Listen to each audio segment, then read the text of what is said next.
Antes de começarmos, fica um aviso importante aos espectadores: discrição é fortemente recomendada. O conteúdo a seguir é destinado apenas a fins educacionais e de entretenimento. Trata-se do depoimento transcrito palavra por palavra no Tribunal Federal durante o julgamento de Shaun Diddy Combs, conforme relatado pela Inner City Press. O terceiro dia do julgamento federal de Shaun Diddy Combs já havia atraído a atenção da mídia como poucos casos, mas ninguém, absolutamente ninguém, estava preparado para o que viria a seguir. Num movimento surpreendente e de impacto imediato, a acusação apresentou uma gravação de áudio inédita, feita por Prince semanas antes de sua morte. A voz da lendária estrela da música ecoou pela sala do tribunal, serena, mas carregada de inquietação. Prince mencionava nomes, descrevia festas privadas e detalhava o que, segundo ele, presenciou por trás das portas fechadas de Diddy. Um silêncio gelado tomou conta do ambiente. Mas foi a reação de Diddy que mudou tudo. Sua imagem, cuidadosamente construída ao longo dos anos, desmoronou diante dos jurados no instante em que ele teve um surto tão intenso que obrigou o juiz a ameaçá-lo com prisão por desacato. Isso não era boato, não era especulação das redes sociais. Era prova juramentada. E, a partir daquele momento, o tom do julgamento mudou para sempre. O que Prince disse, e gravou em segredo, talvez se torne o depoimento decisivo que fará todo o império de Diddy ruir. A manhã do terceiro dia começou como nos dois anteriores, mas havia algo diferente no ar. Um nervosismo sutil, porém denso, pairava sobre a sala. As equipes jurídicas se moviam com uma urgência incomum. Repórteres se apressavam para garantir seus lugares, com uma tensão quase palpável em suas posturas. Membros da equipe do tribunal foram ouvidos murmurando: hoje vai ser ruim para alguém. E estavam certos, mais do que imaginavam. Diddy entrou na sala como de costume, vestindo um terno azul marinho impecável, com seu característico meio sorriso nas bordas dos lábios. Cumprimentou a plateia com um aceno contido. Sua equipe jurídica parecia calma, murmurando entre si, trocando papéis e mantendo o olhar firme à frente. Tudo parecia correr dentro da normalidade, até que uma mudança sutil perto da mesa da acusação chamou a atenção. Dois técnicos entraram discretamente, carregando equipamentos que não haviam sido usados nos dias anteriores: um pequeno aparelho de áudio preto, um laptop, alguns cabos. Um deles fez um leve aceno ao promotor principal, que olhou para baixo, evitando encarar Diddy. Algo estava prestes a acontecer. E os mais atentos notaram. Diddy, no entanto, parecia à vontade.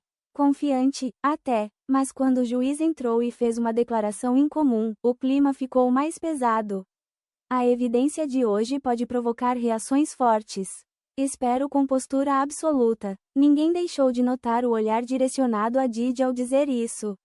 Então veio o momento que transformou um processo criminal em um evento histórico. A acusação solicitou apresentar uma nova prova em áudio, classificada como crítica e inédita. A defesa reagiu na hora, protestando. Alegaram não terem sido notificados de nenhuma nova prova. Murmúrios tomaram conta da sala. O advogado principal de Diddy levantou-se, indignado, acusando a promotoria de agir de má-fé. Mas o juiz já havia analisado os documentos de divulgação. Tudo havia sido entregue corretamente, dentro dos prazos legais. O martelo do juiz caiu com firmeza. A evidência será admitida. Pode ser reproduzida. Foi quando o promotor disse as palavras que ecoaram como um raio: vocês estão prestes a ouvir a última gravação privada feita por Prince Rogers Nelson. A sala parou. Celulares foram colocados no colo. Os dedos dos jornalistas ficaram suspensos sobre os teclados. Até Diddy pareceu atordoado. Olhou para seus advogados com olhos levemente arregalados, como quem pergunta silenciosamente: o que é isso? O promotor então conectou o dispositivo e apertou o play. A voz que preencheu o tribunal não era do Prince exuberante e confiante que o mundo conhecia. Era uma voz baixa, tensa, quase assombrada. Estou fazendo esta gravação porque já não sei mais em quem confiar, disse Prince. O tom era tão genuinamente perturbador que causou arrepios em todos os presentes. Aquilo não era encenação, era um desabafo, uma confissão. Na gravação, Prince relatava ter comparecido a festas privadas organizadas por Diddy em propriedades localizadas em Miami, nos Hamptons e em Los Angeles. Ele descrevia o que viu com detalhes perturbadores: jovens artistas sendo separados de seus acompanhantes, incentivados a beber e consumir pílulas. Quartos privados com portas trancadas. Câmeras escondidas em luminárias. Nenhum segurança autorizado a entrar. Era exatamente o mesmo padrão descrito por Cassie Ventura durante seus 2 primeiros dias no banco das testemunhas. Prince não foi vago. Ele deu nomes. Mencionou datas específicas, como uma festa em dezembro de 2015 em Beverly Hills. E descreveu comportamentos que coincidiam quase palavra por palavra com depoimentos anteriores. Mas o que fez a sala passar de surpresa para alarme verdadeiro foi o fato de Prince demonstrar plena consciência do que estava fazendo. Se algo acontecer comigo, ele disse, esta gravação precisa ir para a imprensa ou para a polícia. Qualquer um dos dois. Enquanto a voz de Prince ecoava, a linguagem corporal de Diddy se transformava. Seus olhos se estreitaram, os lábios contraíram. Ele parou de cochichar com os advogados. Inclinou-se para a frente, o corpo tenso, os ombros curvados. Seu rosto estava pálido. Os jurados, até então focados na gravação, passaram a observar Diddy com a mesma intensidade com que escutavam cada palavra. E então, Prince disse algo que rasgou o silêncio da sala como uma lâmina: essas não são apenas festas. São armadilhas. A quietude foi tão absoluta que se podia ouvir a respiração pausada de Prince entre as frases gravadas. No fundo da sala, uma mulher começou a chorar discretamente. Na primeira fileira, uma repórter deixou sua caneta cair no chão, paralisada. O advogado de Diddy, percebendo a tensão crescente, pousou a mão sobre o braço do cliente, tentando acalmá-lo. Diddy se afastou, rejeitando o gesto. Prince continuou, relatando que havia confrontado Diddy em particular, depois de uma festa em 2016, e o advertiu sobre os abusos que presenciara. Ele insistiu que a manipulação de jovens artistas e convidados precisava acabar. Diddy, segundo Prince, apenas riu. E respondeu friamente: você pode ser o Prince, mas não é intocável. Essa frase caiu sobre o tribunal como um disparo. Um murmúrio abafado percorreu a sala. Os lábios de Diddy se moveram. Ele cochichou algo aos seus advogados. Um deles arrancou uma folha de seu bloco jurídico amarelo e começou a escrever furiosamente. Outro advogado olhou diretamente para o juiz, como se implorasse por permissão para intervir. Mas não havia em que se basear uma objeção. O estrago estava feito, e continuava acontecendo, ao vivo. Justo quando a tensão atingia seu ponto mais extremo, quando as palavras de Prince, calmas e devastadoras, continuavam tecendo uma teia de denúncias, Diddy perdeu o controle. A gravação avançava, descrevendo outra festa, esta em março de 2016, que envolvia várias celebridades e um incidente perturbador ocorrido no andar superior. No momento em que Prince mencionou o endereço, que coincide exatamente com aquele já apontado pela cronologia forense apresentada pela promotoria, Diddy explodiu. Isso é mentira, gritou, levantando-se abruptamente. Sua voz ecoou pelas paredes do tribunal, provocando um sobressalto até nos seguranças. A reação foi imediata. Agentes de segurança correram até ele. Seus advogados tentaram contê-lo, puxando-o de volta à cadeira. Um deles sussurrou entre dentes: sente-se. Mas Diddy gritou novamente: ele nem estava lá. Isso nunca aconteceu. O juiz bateu o martelo várias vezes com força. Senhor Combs, controle-se imediatamente ou será detido por desacato. O tribunal mergulhou no caos. Jurados trocaram olhares chocados, 2 deles visivelmente abalados. Mais tarde, uma desenhista forense revelou à imprensa que precisou apagar e redesenhar o rosto de Diddy 3 vezes durante o surto, tamanha a intensidade e velocidade com que sua expressão mudava. Com esforço, o juiz restaurou a ordem e determinou a suspensão temporária da reprodução do áudio. Didi, de volta ao assento, respirava de forma irregular. Suas mãos tremiam em cima da mesa da defesa. A imagem de um magnata bilionário, frio e imperturbável, havia desaparecido. Em seu lugar, restava um homem em pânico, acuado, desmoronando diante do júri. Para a acusação, aquilo não foi acaso. Fontes internas da corte confirmaram posteriormente o que muitos já suspeitavam: a apresentação da fita foi deliberadamente cronometrada. Após dias de construção gradual, testemunhos estratégicos e interrogações meticulosas, a promotoria escolheu o momento certo, o terceiro dia, acreditando que Didi finalmente baixaria a guarda. E funcionou. Ele mostrou ao júri tudo o que precisavam ver: raiva, culpa, descontrole, tudo sem precisar ser interrogado diretamente. E o mais impressionante, a gravação de Prince ainda não tinha acabado. Após um breve recesso para reorganizar a sala, o juiz autorizou que a promotoria retomasse a reprodução do áudio. Mas algo havia mudado profundamente. Não havia mais sussurros. Nenhum teclado digitava. Até a desenhista parou de desenhar. Todos os olhos estavam fixos nos alto-falantes. A voz de um homem morto agora comandava a sala mais poderosa do direito no universo do entretenimento.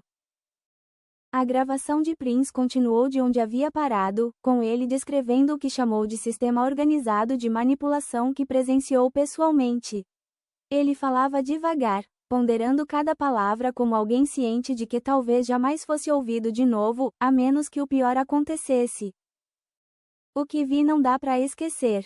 Fazem parecer glamuroso, mas eu vi isso destruir pessoas. Ele mencionava festas realizadas nas propriedades privadas de Didi. Não em termos vagos, mas com detalhes minuciosos, disposição de móveis, nomes de convidados, até a cor dos sofás em determinados salões. Tudo batia com os depoimentos anteriores de Cassie Ventura e de duas outras testemunhas anônimas. O trecho mais inquietante, no entanto, foi quando Prince falou sobre acordos de confidencialidade e pagamentos de silêncio. Eu vi os contratos, dizia ele. Vi o dinheiro trocando de mãos. 2 milhões aqui, 1,5 milhão ali. E vi o que acontece com quem tenta sair: somem. Não fisicamente, mas da música, das redes, dos palcos. Desaparecem. Didi, ainda sentado, tremia. Encara o vazio à sua frente com o olhar fixo. Segundo uma repórter do tribunal, ele ficou quase 1 minuto sem piscar. Um de seus advogados lhe estendeu discretamente um lenço dobrado. Ele nem reagiu. Então, Prince lançou mais uma bomba. Eu o alertei na festa pós-Grammy, contou. Disse na cara dele: isso vai te alcançar. Didi respondeu: segundo Prince, você pode ser o Prince, mas eu sou o dono desse jogo. Pessoas como você não mudam nada. Elas são apagadas. Essa frase reverberou na sala como um trovão. Didi não reagiu exteriormente, mas cerrava os dentes visivelmente. Uma jurada na frente balançou a cabeça em reprovação. Outro jurado se recostou na cadeira, perplexo. Aquilo já não era apenas uma prova. Era um ataque de precisão cirúrgica à reputação de Didi, vindo de alguém sem nada a ganhar, sem motivo para mentir, e impossível de ser confrontado.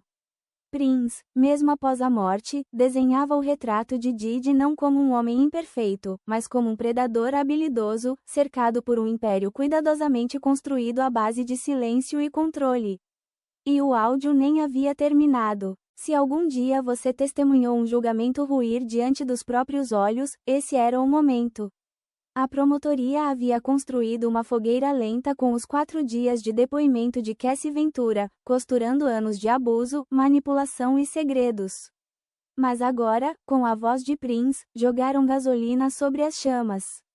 Prince começou a falar de seus próprios medos. Não falei em vida, confessou, porque vi o que aconteceu com quem tentou. Perderam contratos, foram tirados de turnês, banidos de premiações. Não é só sobre poder. É sobre medo. O medo mantém todos em silêncio. Prince descreveu um momento durante um dos eventos organizados por Didi, no qual acreditava que um convidado estava sendo gravado secretamente. Vi câmeras escondidas no lustre, disse ele com voz firme. Quando mencionou a um produtor, a resposta foi apenas um dar de ombros seguido de: é assim que as coisas funcionam. A sugestão era clara: chantagem, vigilância, controle. E não apenas por meio de dinheiro, mas por segredos bem guardados. Esse relato se alinhava perfeitamente com boatos que circularam anos atrás, rumores de gravações que Didi mantinha como trunfo para exercer poder sobre outros. Nunca se havia confirmado nada, até agora. Prince não estava especulando, ele estava relatando. Tenho arquivos, afirmou, HDS, fitas, fotografias, todas datadas, organizadas. Disse ainda que entregou cópias para 3 pessoas diferentes. Se algo acontecer comigo, procurem por elas. A gravação deixou de ser apenas uma peça de evidência. Tornou-se um verdadeiro manual de denúncia, um mapa traçado por quem conhecia os bastidores como poucos. E isso explicava por que Didi havia perdido o controle horas antes. Ele provavelmente reconheceu detalhes demais, informações que só alguém muito próximo poderia saber.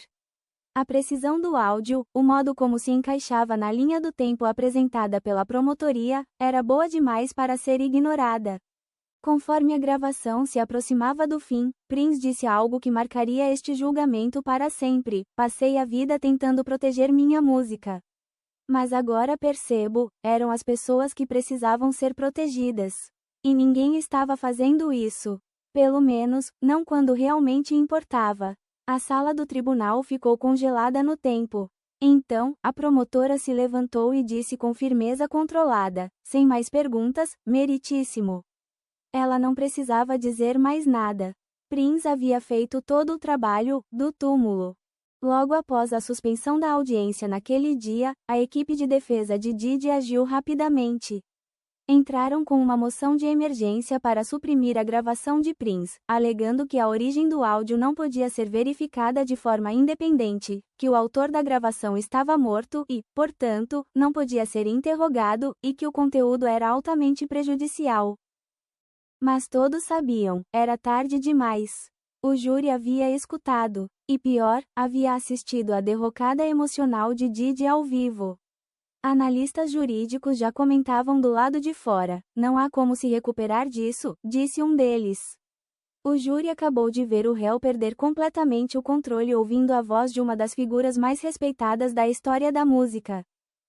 Dentro do tribunal, os repórteres notaram que Didi quase não falou depois que a fita terminou. Ele permaneceu curvado sobre a mesa da defesa, cotovelos cravados na madeira, encarando o chão. Seu advogado tentou dialogar com ele. Didi apenas assentiu, sem dizer uma palavra.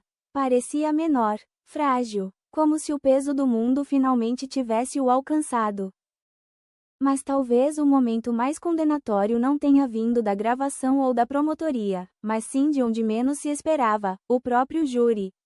Quando o juiz dispensou os jurados para a noite, 3 deles hesitaram antes de sair.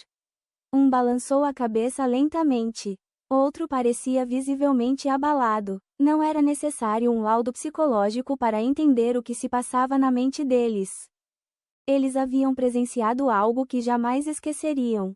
Prince fez mais do que enfraquecer a defesa de Didi. Ele mudou o rumo do julgamento. E o mais assustador para Didi, Prince disse que deixou ainda mais gravações e provas. Quando o som cessou e a gravação terminou, o ar da sala pareceu desaparecer. Nenhuma música, nenhum falsete icônico, apenas silêncio. Nem o martelo do juiz soou por alguns segundos. Ele olhou para seus apontamentos, depois para o júri, respirou fundo e retomou os trabalhos. Mas todos sabiam, o que acabara de acontecer não era apenas uma manobra legal. Era um terremoto cultural. O juiz lembrou calmamente o júri: vocês não devem considerar a morte da testemunha como evidência de veracidade ou culpa. Avaliem o conteúdo à luz de todo o conjunto probatório. Mas qualquer um que estivesse presente viu nos olhos dos jurados, eles não estavam apenas analisando evidências. Eles estavam sentindo. Didi permanecia imóvel, fantasmagórico, as mãos paradas, o rosto sem expressão. Pela primeira vez desde o início do processo, ele não parecia um magnata bilionário. Parecia um homem diante do abismo. E embora a sessão tenha sido oficialmente encerrada, ninguém verdadeiramente deixou o tribunal. As pessoas saíram como se tivessem sobrevivido a algo indescritível. Lá fora, repórteres falavam em "momento sem precedentes, ponto de virada, fim de carreira". Especialistas jurídicos já previam, essa gravação poderia desequilibrar toda a balança do caso. Mas talvez a virada mais significativa não tenha sido no plano legal, e sim no emocional. Didi deixou de ser apenas um réu. Passou a ser o nome apontado por alguém que o mundo ainda ama, respeita e sente falta. E essa confiança do público, essa voz vinda do além, não pode ser refutada no tribunal. Jurados são instruídos a julgar somente o que é apresentado em juízo, a separar emoção de fatos. Mas nenhum ser humano consegue desouvir a voz de uma lenda falecida, nomeando nomes, detalhando abusos, suplicando para que o mundo, finalmente, ouça. E ninguém pode desver o que aconteceu com a máscara meticulosamente construída de Didi depois que aquele áudio começou. O que o júri testemunhou no terceiro dia foi uma implosão psicológica em tempo real, um homem que passou décadas no topo da indústria, desmoronando diante de todos. Viram seu corpo reagir ao ouvir uma data específica. Viram-no murmurar, suar, estremecer. E depois explodir, gritando no tribunal que Prince estava mentindo, até ser ameaçado de desacato pelo juiz. Mas o pior não foi o surto. Foi o que veio depois. Didi não se recuperou, nem emocionalmente, nem fisicamente, nem juridicamente. Passou o resto do dia com os ombros caídos, às vezes enterrando o rosto nas mãos. E o júri, antes apenas atento de forma moderada, agora se inclinava para a frente a cada segundo. Eles já não observavam mais os advogados. Estavam hipnotizados por ele. Essa mudança de foco é o tipo de virada que os promotores sonham, mas raramente testemunham. Apresentar provas sólidas é uma coisa. Criar um momento de transformação emocional e cognitiva, em que jurados passam da neutralidade à convicção, do ceticismo à crença, é algo totalmente diferente. E foi exatamente isso que aconteceu ali. Os psicólogos chamam isso de viés de ancoragem. Quando alguém vivencia um momento emocionalmente decisivo, esse instante se torna o filtro pelo qual todas as experiências posteriores são interpretadas. A partir daquele ponto, toda testemunha da defesa seria ouvida através do eco da voz de Prince, e da reação devastadora de Didi diante dela. Uma jurada foi vista enxugando discretamente lágrimas dos olhos assim que o áudio terminou. Outro jurado juntou as mãos como quem ora, mais do que tenta manter a compostura. Qualquer narrativa que a defesa imaginava estar construindo, naquele instante foi engolida, por uma voz que não poderia ser interrogada e por um réu que finalmente parou de fingir. No dia seguinte à exibição da gravação de Prince, o tribunal retomou os trabalhos, mas nada parecia igual. Antes mesmo de as testemunhas voltarem ao banco, já circulavam rumores: haveria mais gravações? O lendário cofre de Prince, há muito cercado de mitos por conter centenas de músicas nunca lançadas, conteria mais do que arte. Um integrante da equipe da promotoria, falando sob anonimato, afirmou com clareza: acreditamos que Prince estava documentando algo muito maior. E isso pode ser apenas o começo do que ele deixou para trás. A simples possibilidade gerou ondas de choque em toda a indústria do entretenimento. Quem mais pode ter sido citado? Quais nomes estão selados naquele cofre? Até onde iam as preocupações e denúncias de Prince? O que ficou claro é que esse julgamento já não é mais apenas sobre o processo movido por Cassie Ventura. Não se trata apenas de festas excêntricas, cláusulas de confidencialidade e abusos passados. Este caso se tornou um referendo sobre a própria cultura que Didi ajudou a construir. E graças a Prince, essa cultura agora enfrenta sua voz de resistência. Investigadores já estão solicitando novas intimações ligadas ao espólio de Prince, na tentativa de localizar HDS, fitas, anotações escritas, qualquer vestígio que ele tenha deixado. Caso esses materiais sejam autenticados, podem abrir novas investigações, gerar novas acusações, ou até mesmo envolver outras figuras poderosas que até então eram consideradas intocáveis. Enquanto isso, o time jurídico de Didi entrou em modo de contenção total de danos. Entraram com petições tentando excluir a gravação de Prince, alegando que ela provoca um impacto emocional indevido nos jurados. Mas o juiz já a declarou admissível. E mesmo que venha a ser retirada posteriormente por questões técnicas, o estrago já foi feito. O público ouviu, o júri ouviu, Didi ouviu, e quebrou. Agora, ao nos aproximarmos da próxima fase do julgamento, todos fazem a mesma pergunta: o que mais está escondido no cofre de Prince? E, mais importante ainda, quem será o próximo a ser exposto? Porque, se o terceiro dia foi o momento em que o caso se partiu ao meio, o que vem pela frente pode ser o momento em que toda a indústria